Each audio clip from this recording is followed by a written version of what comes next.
On today's episode of Bears Talk, we are diving into your questions that you submitted to me and bearstalk.com on Twitter. We're going to get into the biggest and most pressing issues that are facing the Chicago Bears this offseason, some free agency questions, some NFL draft questions, and of course, some Justin Fields questions. Let's have some Bears Talk.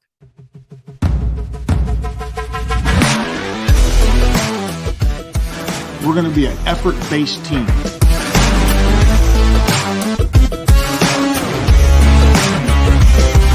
Darnell being Darnell.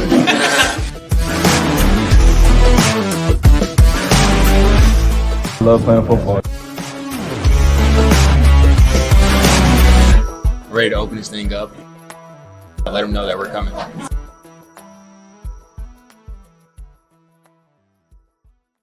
Before we dive into your questions, Bears fans, I have to, of course, ask you to hit that subscribe button. If you're not already subscribed here on YouTube, please hit that subscribe button, hit the notifications reminder so you know whenever we post a new episode. We have some really cool shows coming up over the next couple of days. NFL Network's Adam Rank is going to be joining us next week. We have David Kaplan lined up. We have Fox Sports' Carmen Vitale lined up. A lot of good stuff coming here on Bears Talk. And Chicago Bears fans, if you want to stay in the know, get the best and brightest analysis about your favorite team this offseason, you have to hit that subscribe button. And if you're listening to this on a podcast, we're on all of your favorite podcast providers, so make sure you're subscribed there as well. And of course, a rating and review would be nice. Comment on this video. We'd appreciate it. It all goes a long way in helping us spread the word and grow this show in a grassroots fashion. Tell a friend. Let's get together, Bears fans. Let's have some fun together in what's going to be an incredible offseason. You're excited for it. I'm excited for it. I asked for some questions today on Twitter from you Bears fans, the ones that are on your mind the most as we kind of enter NFL Combine season, which means the rumors, the reports of free agent possibilities, possible trades with the NFL draft. All of these questions are really going to bubble up, almost come to a complete boil over the next couple of weeks. And we got to start talking about it now. You can go to bearstalk.com and get all the analysis that we post over there. But there's nothing like having a little bit of Bears talk, right? Talk shop, talk about this team that we all bleed for every single Sunday. And it doesn't just happen on Sundays. It's all year round. We're sitting here in February, late February, and we just cannot wait, right? We can't wait for that free agency bell to go off to find out who is that next wave of Chicago Bears players going to be, the veterans who are going to bring this roster back up to a competitive, if not contender status. And then, of course, the hope that's going to come via the NFL draft with the number 1 overall pick, the trade possibilities that are sitting there for the Chicago Bears. It is the most exciting time to be a Chicago Bears fan. So I wanted to find out from you guys what's on your mind. And let's dive into some questions. We're not going to wait any longer. Let's get into it. The first question that came to us today on Twitter, well, not the first question, but one of the first ones we're going to talk about today was from Rob Ivanko at Slavic17. And he wrote, I understand that polls must make it seem like there's a possibility of trading Fields. However, I do believe at the end of the season, he spoke to Fields and told him, ignore all of it. You ain't going nowhere. It's all a big game of poker. Do you agree? Rob, first of all, thanks for the question. Thanks for following. Thanks for subscribing. Thanks for being a Bears talker. Do I agree? Absolutely, I agree with you. There is absolutely, positively, unequivocally no chance the Chicago Bears are trading Justin Fields, but they have to do what good teams do in this situation. They have the number 1 overall pick, which is generally reserved for a quarterback in draft classes where a quarterback is worthy of the first pick. Last year, when the Jacksonville Jaguars had the first pick, everyone knew they weren't taking a quarterback because they had Trevor Lawrence, but there was no quarterback worthy of the number 1 selection. That's why they ended up taking Trayvon Walker. They had no trade leverage whatsoever. Nobody wanted the pick. Last year was the worst year to have the number 1 overall selection. This year, it's a little bit different. There's Bryce Young. There's Will Levis. There's CJ Stroud. There's even some teams that like the Richardson kid from Florida. There's a lot of quarterbacks who are worthy of at least a top 5 pick. And when you're graded that high as a quarterback in the NFL draft, you have a very good chance to go number 1 overall. So the Chicago Bears are sitting in a great spot, but they have to make the trade. They have to make the pick look like It's available. They have to make it look like a quarterback could be in play. Hey, if enough teams think we're not sold on Justin Fields, then they might get a little worried that we're going to use that number one pick on a quarterback. So Ryan Poles is playing chess, if he's even doing that. I mean, remember, we have no idea if Ryan Poles is telling any team, any other general manager that he's even considering trading Justin Fields or that he's considering a quarterback with the first pick.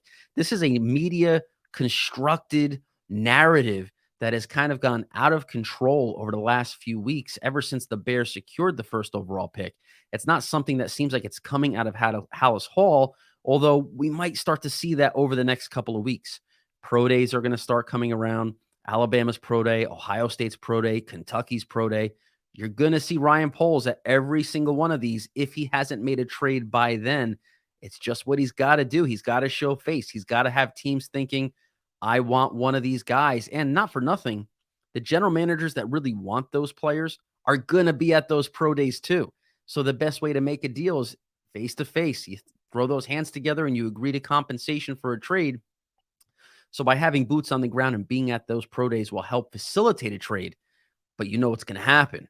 ESPN, NFL Network, some of the podcasts and radio shows that are all over the place are going to make it seem like Ryan Poles being there. Hey, smoke. Where there's smoke, there's fire. Ryan Poles is at these pro days.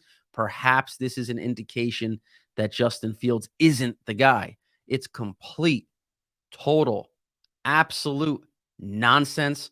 Justin Fields is not getting traded. Ryan Poles, I'm certain, Rob, as you mentioned, Ryan Poles probably had a wink behind the scenes conversation with Fields saying, ignore all this stuff. You're our guy, but we have to play this game. And you know what? Justin Fields is a smart dude. He's a confident dude. He's got the mental makeup to handle this. You saw him on Radio Row during Super Bowl week. It looked like he didn't have a care in the world. None of this was bothering him. And it's because he is the guy who you want leading a franchise. He's the guy that you want leading your team through chaos, even when he might be in the eye of the storm with a bunch of these national talking heads making it seem like the Bears are considering moving on from him. He's not bothered by it at all, and he's playing the game too. So, yes, I think Ryan Poles had that conversation with Fields. I think all parties are on the same page. Let's get the next question from Daddy Quack. First of all, great Twitter handle. Love it, Daddy Quack. He asked, why are we only hearing Fields rumors from the national guys and not the local guys too? You know, Daddy Quack, which fantastic. Again, I'm going to keep saying that Twitter handle over and over again. It's a good observation. It is really, if you tune into ESPN, which I do every morning, it's a bad habit watching the show Get Up at this point. I have two bad habits I probably have to break this year. One is dipping and the other is watching Get Up every morning before the NFL draft, because every single day, Mike Greenberg, whoever's on the show with him, it's all about, should the Bears take Bryce Young number one overall? The next day is, should the Bears trade Justin Fields? And then they wrap it all together on a Wednesday and say, should they trade Justin Fields and get a quarterback, Bryce Young, at one, or what should they do? It's insane. And it does seem like it's mainly a national media storyline, but you don't have the local Bears beat guys kind of knocking it down. It seems to me like some of the Bears writers are kind of hedging their bet right now, playing both sides of the argument. They're not acting like this is a narrative that was worth much weight. They're not putting their name behind a possible Justin Fields trade, but at the same time, they're also not ruling it out completely, because look, sports writers all want to be right. They all want to be correct. And you know, the old takes exposed Twitter account exists for a reason. Nobody wants to be on there with an old take that is horrendous. So if you have a beat writer in Chicago who's supposed to be tuned into the team, who's supposed to have their finger on the pulse of what's going on inside Hallis Hall, if they come out and say, no, Bears aren't going to trade him, and then a shocking trade does happen on draft weekend, that beat reporter loses some credibility. And the opposite is also true. If they say a trade's happening, and then Justin Fields opens up week one as the Bears starter, that beat reporter has to go to Hallis Hall every week. They have to ask the questions. They have to have egg on their face, not only with their colleagues, but also Justin Fields himself. So I do think the local beat guys are playing the safe game Whereas the national guys, what do they have to lose? All they're trying to do is build ratings, get clicks, create content, and it makes sense. If anything, it's a compliment to Justin Fields. He's a superstar. People want to talk about him.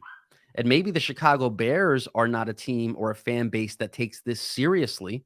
But if you're a fan of the Carolina Panthers and you're watching Get Up, or the Atlanta Falcons, or the Raiders, or the Texans, or the Colts, and you're watching day after day after day this storyline that the Bears might trade Justin Fields, as a fan of one of those teams, you're excited. You're going to watch. You want to hear what these analysts have to say because there's a chance that your team might get Justin Fields, the superstar who almost broke the single season rushing record for a quarterback in only his second year in the league, who week after week was doing things that the play-by-play announcer kept saying. This is the first time this has happened in 70 years. That's the first time a quarterback's done this in league history.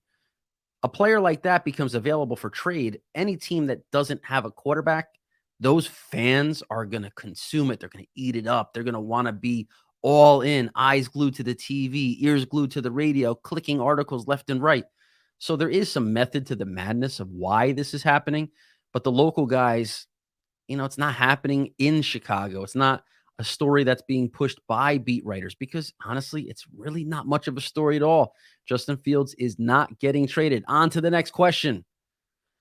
Probably too late. It's never too late, Rick, at Rick the Ruler 773. Another great Twitter handle. I loved Twitter. Reading Twitter handles is a fantastic way to pass time if you're really bored. Just start scrolling through your timeline and take a look at what some people use as their Twitter handle. Fantastic, original, and creative. Probably too late. Never too late. But if the Bears trade down, who would be your ideal trade partner? This is a really good question and something that people, Bears fans, have to start thinking about over the next couple of weeks because I do think a trade is coming.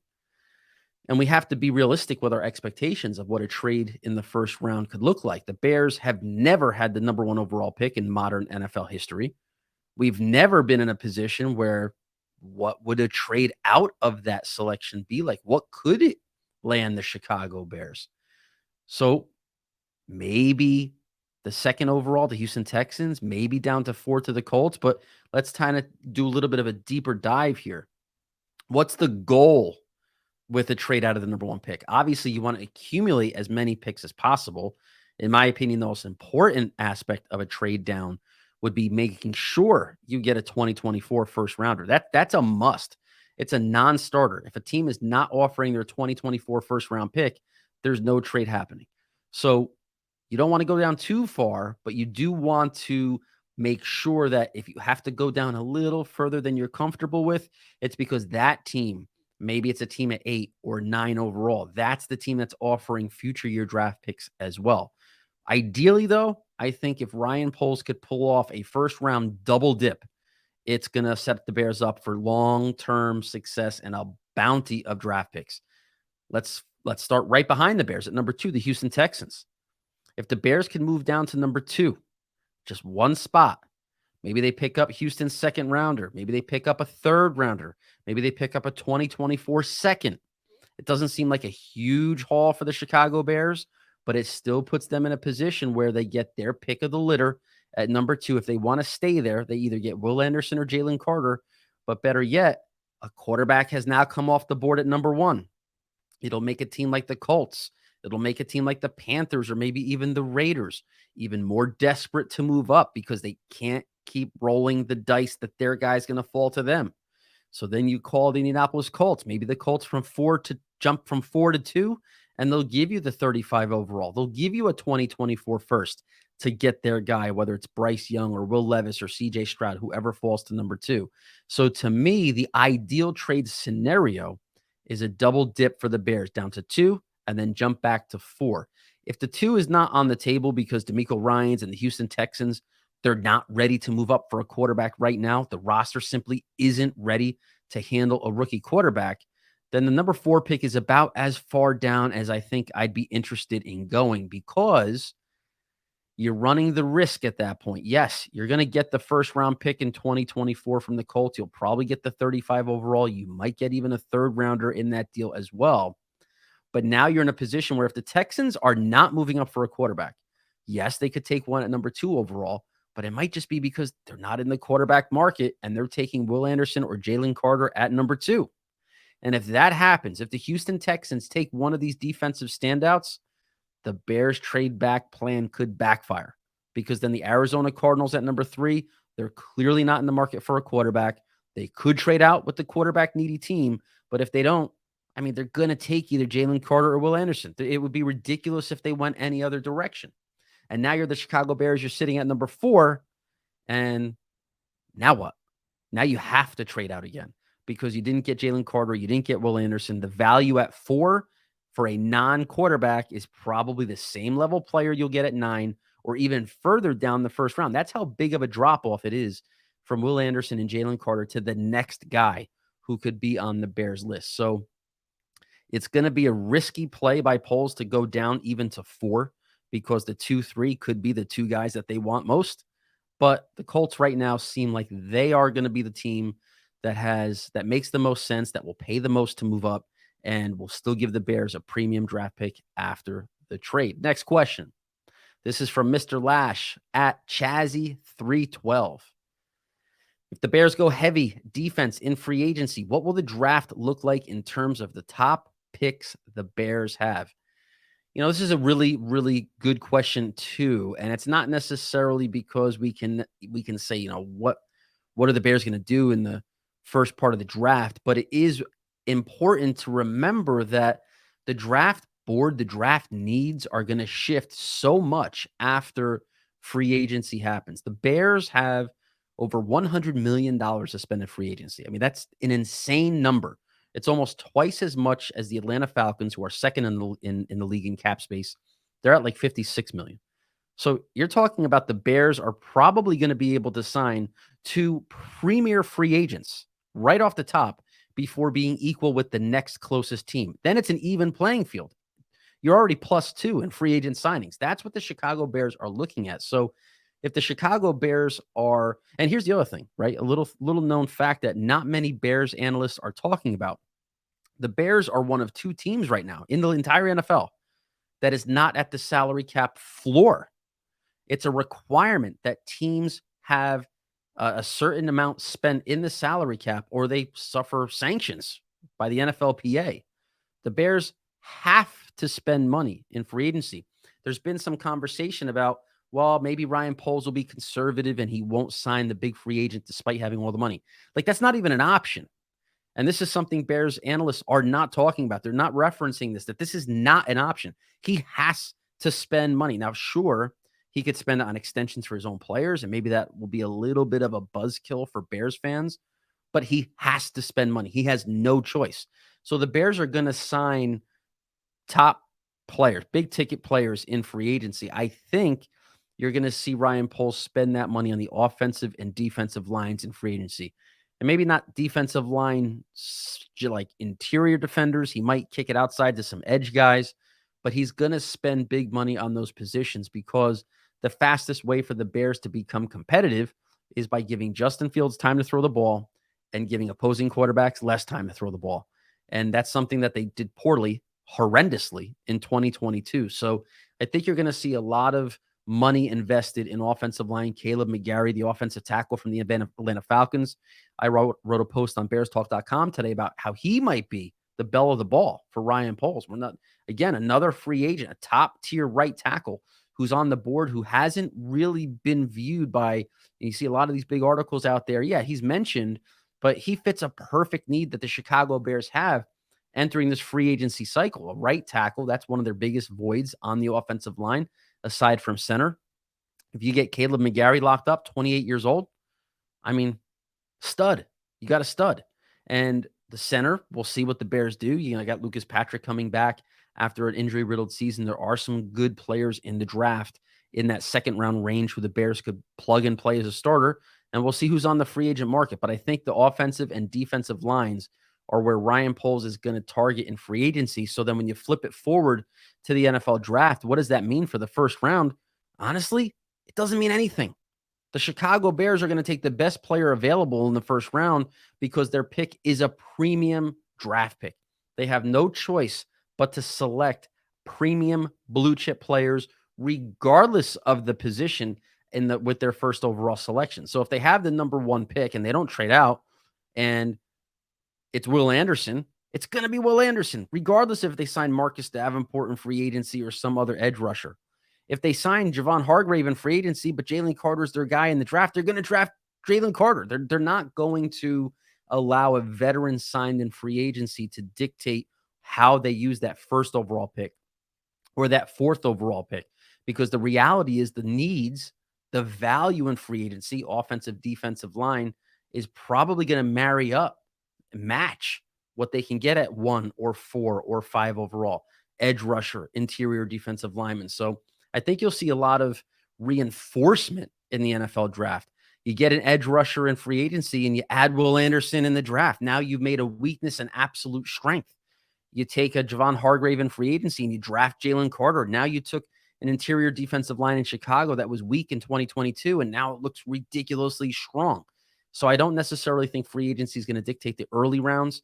Obviously, they'll pivot in the mid to late rounds, and that's where you start kind of plug holes with need over value, rounds 4, 5, 6, 7. But the first couple rounds, it's going to be pure value over need. Next question.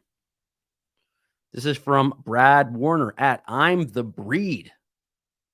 Breed of what, Brad? I would love to know what breed you're referencing. How did the Bears land Jackson Smith and Jigba and still have a top 8 pick?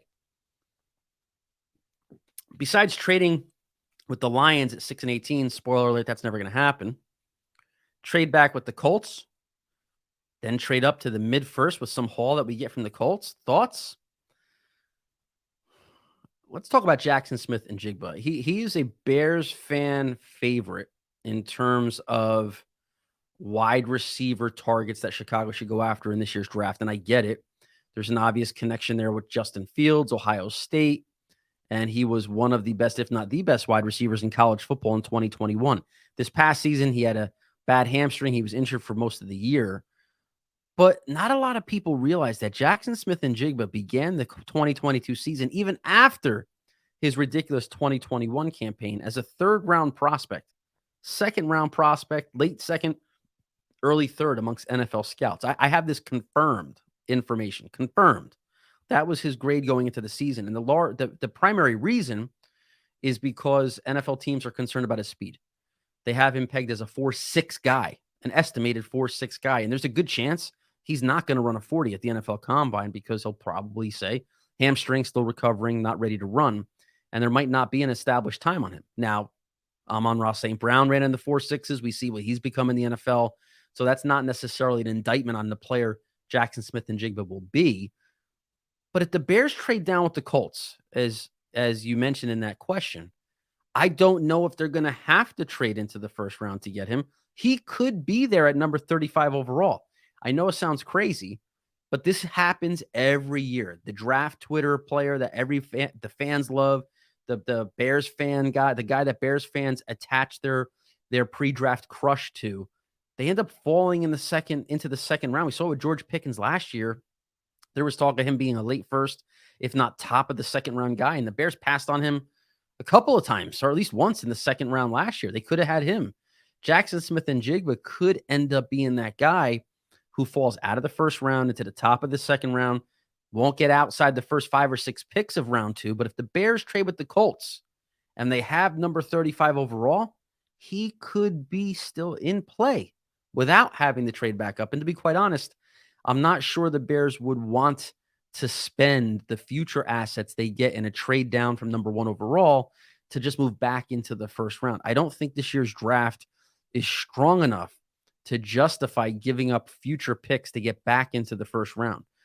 The draft is strong. There's some good players, but it's not an elite draft class. So I don't think that'll happen. If Jackson Smith and Jigba, if that's who you have your heart set on, then what you really need to be hoping is that he doesn't run a 40-yard dash, that his preseason grade is consistently in place across draft rooms in the NFL. It's still there, and that he ends up at the top of the 2nd round. And then you're going to hear all the draft analysts, everybody on TV, I can't believe he slipped. What is going on here? There must be something in his background. What's the problem? Spoiler alert, that's the way the NFL views him. And they viewed him that way at the start of 2022, even after such a dominant 2021 season. Again, this is confirmed intel that I have. So don't think you're going to need to trade back into the first round for him. He could end up having a ridiculous combine workout. He could end up having a phenomenal pro day, and he could end up being a mid-first round pick. That happens too. Guys with preseason low grades end up moving up and end up elevating their draft stock. I just don't think the Bears are going to have to trade up and do anything crazy for him at this point. Next question. This is from Tim Itano. In your opinion, what are the ceilings of Chase Claypool and Cole Kmet? Looking for player comps, please. I think Chase Claypool still has a very high ceiling. I think the trade for Chase Claypool will pay dividends. I think Bears fans, NFL fans, anti-Bears analysts want to look at the Chase Claypool trade last year, and because hindsight's 2020 and the Bears ended up giving the first pick in the second round away for him, it looks like a bad trade. But look, if Chase Claypool was in this year's draft, just ask yourself, where does a 6'4", 220-pound guy who runs in the 4.4s, where does that guy get drafted in this year's group of wide receivers? The guy that we saw with the Pittsburgh Steelers as a rookie who had like 900 yards and 11 total touchdowns. The guy who made big plays when Ben Roethlisberger had a functioning arm.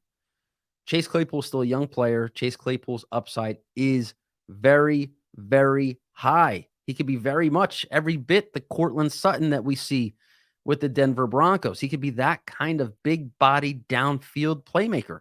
It just takes rhythm and timing with Justin Fields. It takes an offseason of work to connect with Fields and to become the alpha that the Bears need. He very well, by midseason, could be a player that you see on all the pregame shows with the spotlight stories because he's going to have 8 or 9 touchdowns at that point. He's tracking for 1,300 yards. He has redefined the Bears wide receiver room as the true wide receiver one alpha. I think that that's a possibility. Now, is it possible that I'm also a bias and I just like Claypool, and I think that when you marry him up with Justin Fields at quarterback, it'll take some real unbelievable bad luck for him not to pan out? Maybe. I mean, it's kind of hard to fail with what the Bears are trending toward on offense next year. So if Chase Claypool doesn't do well, if he doesn't have a high ceiling with Justin Fields at quarterback with this offense in such a desperate need of a number one receiver, then his ceiling was much, much, much, much lower than I ever imagined. And as for Cole Kmet, I think we've already seen his ceiling. I think he's already hit it.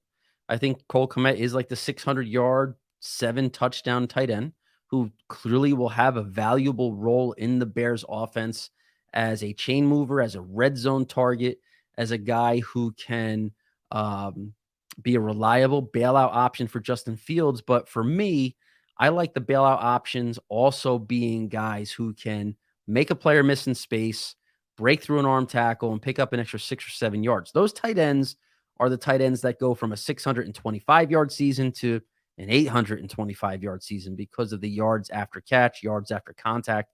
And I just don't think Cole Kmet, regardless of how athletic his testing was and timing was at the combine and pro day, he just doesn't profile to me as a playmaking weapon at the position. Next question. Ghost Dulce at Rivenator 23. Draft strategy. If the Bears acquire the Texans number 12 but miss out on Jackson Smith and Jigba, what's the move? Offensive line or cornerback? I assume this question assumes that the Chicago Bears will trade out of 1 to the Texans for the 2 and 12. I don't see any other way the Bears end up with the 12. But if the Bears move down to 12, I'm going to, again, assume that at number 2, they have Jalen Carter or Will Anderson in-house. And then it's all offensive line, right? That you're looking at Paris Johnson at that spot. You're looking at Peter Skoronski at that spot. You're looking at the Georgia offensive tackle at that spot. You're looking at a bunch of quality offensive tackles who should be on the board at number 12 overall. That's when the offensive line run is right about that. At that point in the draft is when the run on offensive lineman is going to start. So if the Chicago Bears drop down to number 12 and they somehow end up in that spot, number 1, Jackson Smith and Jigba is not going before pick 12. He'll be on the board if they're at 12. I think that would be a big reach if they take him there, as we talked about that a few minutes ago. The value will be in the offensive line, especially at offensive tackle at that spot. And depending on what the Chicago Bears do in free agency, I think they would take an offensive tackle if they have the number 12 pick. Last question from Devin Erickson. At Devin Erickson 26. Do you think Darnell Mooney will get an extension this offseason? How much would that extension be worth?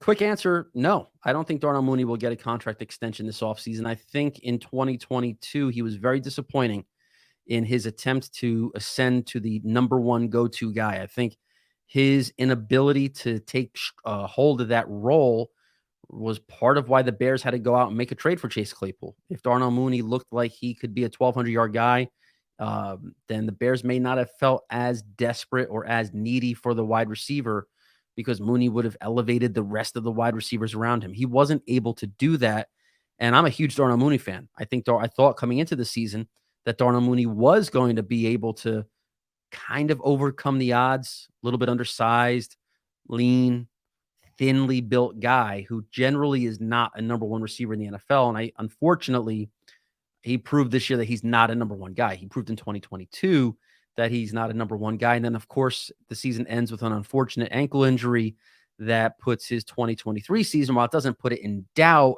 he's got a long road recovery. He'll be back for training camp. He should be back for the regular season.